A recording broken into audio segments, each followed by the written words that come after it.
1916 চন অসমত ছাত্ৰ শক্তিয়ে সংগঠিত ৰূপ পালে। লক্ষ্মীনাথ বেজবৰুৱাদেৱৰ সভাপতিত্বত বহা অধিৱেশনে জন্ম দিছিল অসম ছাত্ৰ সন্মিলন। পৰৱৰ্তী 5টা দশক অসমত ছাত্ৰ সংগঠনৰ ভঙা গঢ়াৰ ইতিহাস। সময়ে সময়ে ন ছাত্ৰ সংগঠন জন্ম হ'ল, সংগ্ৰামী ধাৰাৰে আগবাঢ়ি গ'ল, কিন্তু কালৰ খুন্দাই স্থায়ী ৰূপ ল'ব নিদিলে। 1959 চন পুনৰ যুঁজা চলিল ৰাজ্যিক ভিত্তিত এটি ছাত্ৰ সংগঠন জন্ম দিয়াৰ। নাম দিয়া হ'ল অল আছাম ষ্টুডেণ্টছ ইউনিয়ন, অসমীয়াত তেতিয়া কোৱা হ'ল সদৌ অসম ছাত্ৰ সংঘ। দুৰ্ভাগ্য যে চীনা আক্ৰমণৰ পাছত এই সংগঠিত ৰূপটিও ক্ৰমশঃ নোহোৱা হ'ল। লুইতেৰে বাগৰি থাকিল পানী, সলনি হৈ থাকিল সময়, কিন্তু জীয়াই থাকিল অসমত এটি অৰাজনৈতিক জাতীয়তাবাদী ভাৱধাৰাৰ ছাত্ৰ সংগঠন জন্ম দিবলৈ ছাত্ৰ সমাজৰ দুৰ্বাৰ হেঁপাহ, অজেয় প্ৰয়াস। 1966 চন 4 আগষ্ট সদৌ গুৱাহাটী আন্তঃ মহাবিদ্যালয় ছাত্ৰ সংস্থাৰ আহ্বানত খাদ্য সংকটৰ পটভূমিত 5,000 ছাত্ৰ ছাত্ৰী সমবেত হৈছিল। এই আহ্বানেই সমগ্ৰ ৰাজ্যজুৰি ৰূপায়িত প্ৰথম সফল কাৰ্যসূচীও আছিল।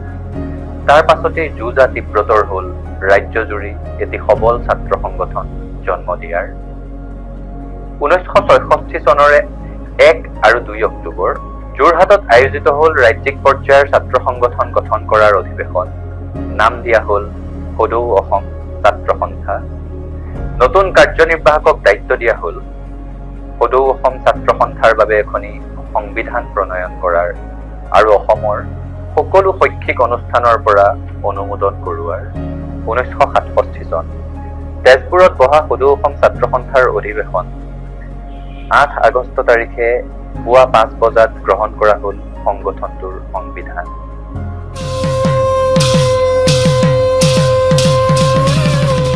আমি অসমৰ সমূহ ছাত্ৰ ছাত্ৰীয়ে গুৰুত্ব সহকাৰে স্থিৰ কৰোঁ যে সামাজিক, অৰ্থনৈতিক, ৰাজনৈতিক ন্যায়, চিন্তা প্ৰকাশ, ধাৰণা আৰু বিশ্বাসৰ স্বাধীনতা, মৰ্যাদা আৰু সা সুবিধাৰ সমানতা, ব্যক্তিত্বৰ সন্মান আৰু জাতীয় ঐক্য অটুট ৰাখি ভাতৃত্বভাৱ আহৰণ কৰিবলৈ আৰু গঢ়ি তুলিবলৈ কৰিব লগা প্ৰচেষ্টাত ব্ৰতী হ'বলৈ ছাত্ৰ ছাত্ৰীক সংগঠিত কৰিবৰ কাৰণে জাতি, ধৰ্ম, বৰ্ণ নিৰ্বিশেষে এখন সন্থা গঠন কৰিম।